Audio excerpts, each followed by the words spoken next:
S'il n'y a pas d'eau à Capesterre-Belle-Eau, ce n'est pas de la faute du SIAG. La phrase a résonné comme un leitmotiv ce matin lors d'une rencontre avec la presse organisée par le SIAG lui-même.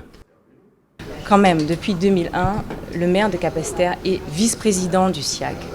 Il ne peut pas feindre d'ignorer les problématiques. Il était dans les instances, il est maire de sa commune depuis cette date, de façon incontestable. Il connaît les problématiques de réseau, il connaît les problématiques d'entretien de réseau. Alors on ne peut pas en permanence vouloir faire peser sur autrui ses propres lacunes.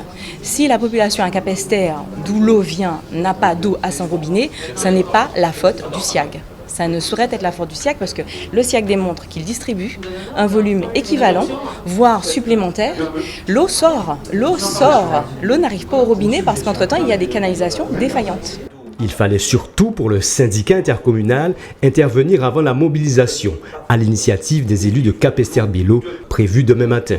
Alors les démentis ont fusé et la dette de la CASBT envers le SIAG a plusieurs fois été rappelée. Pour mémoire, et là encore on parle de droit, nous avons une décision définitive aujourd'hui pour laquelle M. le Préfet a pris une décision de mandatement qui porte sur plus de 3 millions d'euros parce que certaines communes de la CSBT, Capesterre-Belle-Eau, Terre de Bas, Terre de Haut, consomment l'eau, comme tout le monde en Guadeloupe, mais ne payent pas l'eau.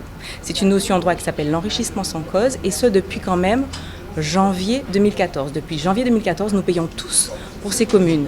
À noter que la conférence de presse s'est déroulée en l'absence volontaire de Laurent Bernier, histoire, selon les représentants du syndicat, de ne pas politiser le débat.